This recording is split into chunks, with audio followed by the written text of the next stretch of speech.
French archaeologist and Neanderthal hunter Ludovic Slimak has spent 3 decades walking river valleys and climbing into hidden shelters from the Horn of Africa to the Arctic Circle.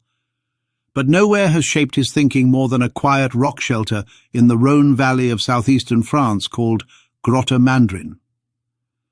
Slimak began digging there as a young man and has returned season after season for more than 20 years, carefully peeling back layers of silt left by the Mistral winds.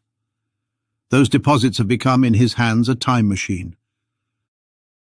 They preserve the passage of entire human worlds, Neanderthals who made their camps and kindled their fires, and at least one surprising intrusion of our own species long before anyone expected it.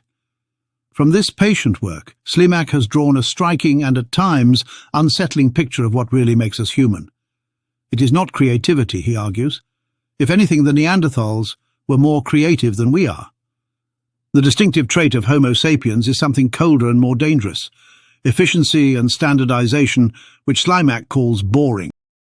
Some of these Neanderthal craft can be really impressive in terms of technologies, but each of them is unique. You have an incredible creativity, and on the other side, among Homo sapiens population, you have an incredible efficiency, an incredible standardization. It's very boring. The Mandrin site provided the first robust evidence that modern humans entered Europe in repeated waves rather than a single late expansion. Slimak and his team showed that people carrying a culture he calls the Neronian were present in the Rhône Valley about 54,000 years ago, far earlier than the textbook date of 42,000 for the first sapiens in Europe. Later, other waves followed, associated with the Châtelperronian between 46 and 45,000 years ago, and the Proto-Aurignacian around 42,000. These were not stray scouts, but organized communities capable of spreading an entire technical tradition across thousands of miles. Slimak discovered the Neronian after handling boxes of flints from Châtelperronian, a site in the eastern Mediterranean. The production sequences and finished points matched exactly what he had been excavating in the Rhône. 2 distant regions shared not just a general idea, but the entire technological recipe. The same preparation of cores, the same pressure flaking, the same end product. To Slimak, this was a signature of something deep in the sapiens' way of being. Across vast spaces and over long times, we make the same things in the same way.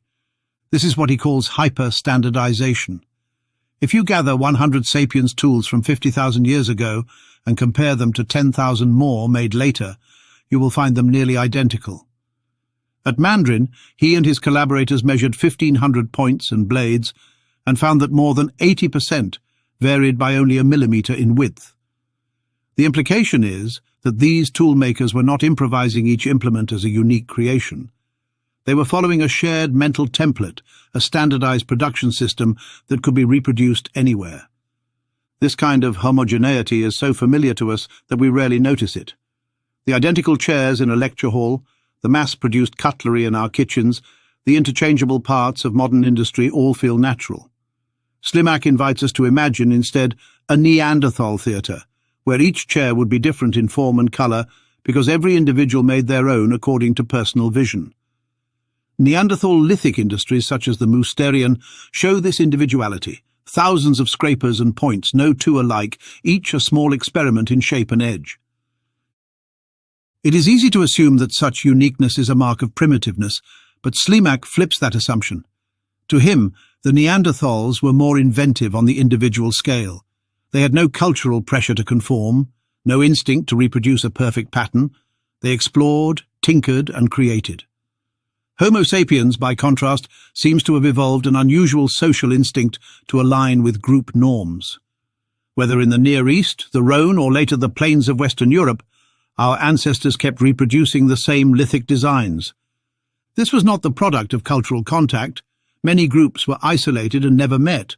So, he argues, it must come from something innate in our cognition and sociality. We are collective animals who expect each other to follow the same rules. This brings high efficiency. Once a design is agreed upon, it can be taught rapidly, executed reliably, and used to knit small bands into larger cooperating networks. Efficiency appears again in hunting technology. In Mandrin's earliest sapiens layer, Slimak and his colleagues have identified arrowheads, appearing tens of thousands of years earlier in Eurasia than previously believed. A projectile is objectively more efficient than a thrusting spear. It allows hunting at distance, greater safety, and higher success rates. Yet Slimak cautions against viewing technological superiority alone as the reason sapiens ultimately replaced Neanderthals. He thinks social organization mattered more. A new group arriving in an occupied territory must build relationships to stay. Technology is not enough. His reading of ancient DNA and kinship structures suggests that when Neanderthals and sapiens met, gene exchange was strikingly one-sided.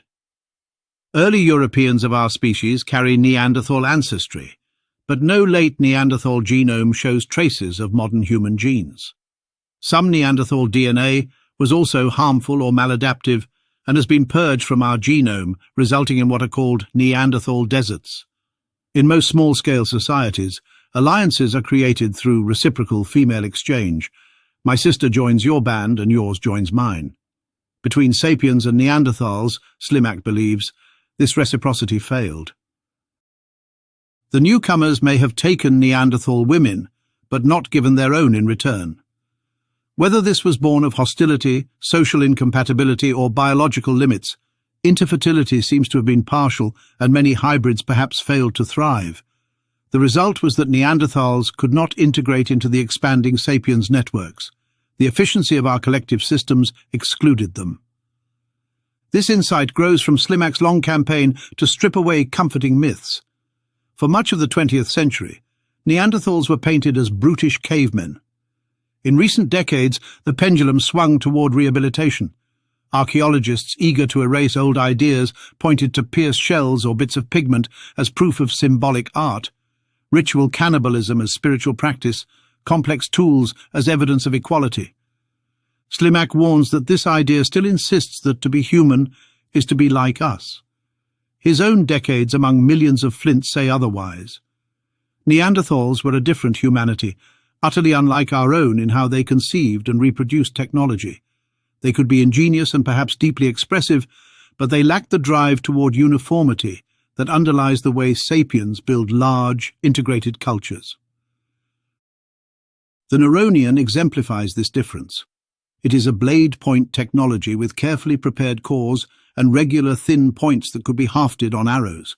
Its makers carried the entire chaîne opératoire, the sequence of napping decisions, from the Levant to Europe, without distortion.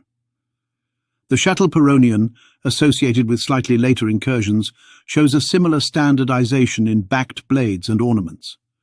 The Proto-Aurignacian, which followed around 42,000 years ago, spreads yet another well-defined package of technology and symbolic artifacts across vast territories. By contrast, classic Mousterian Neanderthal assemblages at Mandrin and elsewhere are a kaleidoscope of one-off solutions. There are scrapers, cutting tools, and points of every imaginable outline, retouched opportunistically. Even when Neanderthals made composite tools or adhesives, each toolkit bears the fingerprint of an individual maker rather than a rigid blueprint. Slimak ties this to cognition and society. Humans evolved in Africa within networks that rewarded copying a shared norm. Such networks support division of labor, predictable learning, and the formation of supergroups larger than immediate kin. Standardization makes teaching easier. A novice can watch once and replicate exactly. Creativity becomes less about inventing new forms and more about refining efficiency. This collectivism, Slimak says, made sapiens unstoppable. When small, efficient bands moved into Europe, their shared norms let them plug into each other, trade mates and materials, and maintain cultural cohesion over distance. Neanderthals, for all their personal artistry, remained fragmented into small, idiosyncratic groups, with poor information flow. They could not scale. Neanderthals vanished because of our hyper-efficient expansion. Today the same trait threatens biodiversity and perhaps our own survival. Yet Slimak is not fatalistic. Culture can bite nature, as he says. Awareness of this tendency gives hope that we can restrain it. His method of dating at Mandrin also reflects this mindset of precision and standardization. Traditional radiocarbon dating with an error of 1,000 years was too blunt to detect interactions between species that might have unfolded within decades. Slimak and his team turned instead to soot layers left by ancient fires, reading them as fine annual or decadal markers. This allowed them to show that the first sapiens occupation followed a Neanderthal one by less than 6 months, an extraordinary glimpse of direct contact. Such care mirrors the standardizing impulse he attributes to our lineage, to systematize knowledge and make it transportable. Slimak's vision reframes long debates about the middle to upper Paleolithic transition. Many scholars once sought a single trigger, climate swings, volcanic eruptions, sudden cultural flowering, to explain why sapiens thrived and Neanderthals disappeared. He instead sees a slow structural replacement driven by behavioral differences. Over tens of millennia, wave after wave of efficient sapiens groups seeped into Europe, sometimes retreating, sometimes persisting, but always carrying the same technological grammar. Each contact chipped away at Neanderthal isolation without granting them equal access to the mating networks that would have ensured gene flow and alliance. The bow and arrow mattered, but more as a symptom of a replicable, taught technology than as a single decisive technology. Standardization itself was more lethal, though it is impossible to believe that they wouldn't use them to defend themselves if attacked. In his public talks and books such as The Naked Neanderthal and The Last Neanderthal, Slimak frames this as a mirror for us. We like to imagine ourselves unique because we make art or innovate, but Neanderthals made art of a kind and were individually innovative. Our uniqueness lies in conformity to shared patterns. It is why when a modern human arrives in a new land, whether 50 millennia ago or 500 years ago, they can plug into a ready-made toolkit and social code. This enables fast colonization, but also a ruthless ecological footprint. He draws a line from the flint points at Mandrin to mass production today. The same instinct that once replaced other humans now drives globalized monoculture. The archaeological record supports his picture beyond Mandrin. The Aurignacian expansion across Europe shows astonishing consistency in blade and bladelet production, bone points and ornaments. The Gravettian later refined this with pan-continental backed points and shared symbolic systems. Even in Africa, early sapiens assemblages show patterned, template-driven microliths. In contrast, no Neanderthal site displays such continent-scale synchrony. There are Musterian variants, but each is local and mutable. Some specialists have argued for a Levallois method as a shared Neanderthal tradition, but Levallois is a concept of core preparation rather than a strict end product. Its realizations vary wildly. Slimak would say that proves his point. Neanderthals shared a general concept, but not a strict standard.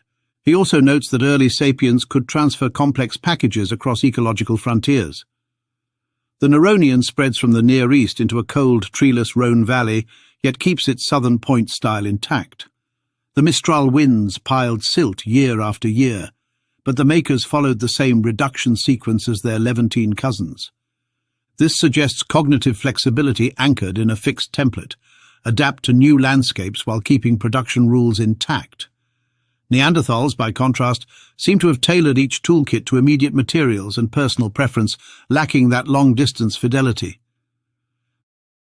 Critics have challenged Slimak, arguing that some sophisticated Châtelperronian tools might be Neanderthal inventions, or that the tooth identifying the first sapiens at Mandrin could belong to a young Neanderthal. He replies that his case does not rest on a single molar, but on millions of flints showing the same signature of standardization. Even if no human remains survived, the technological grammar alone would flag sapiens. This mirrors how archaeologists long identified Aurignacians before finding any bones or teeth. He's aware that paradigm shifts meet resistance. He quotes the historian Emmanuel Todd's remark that old ideas die with their proponents rather than through debate.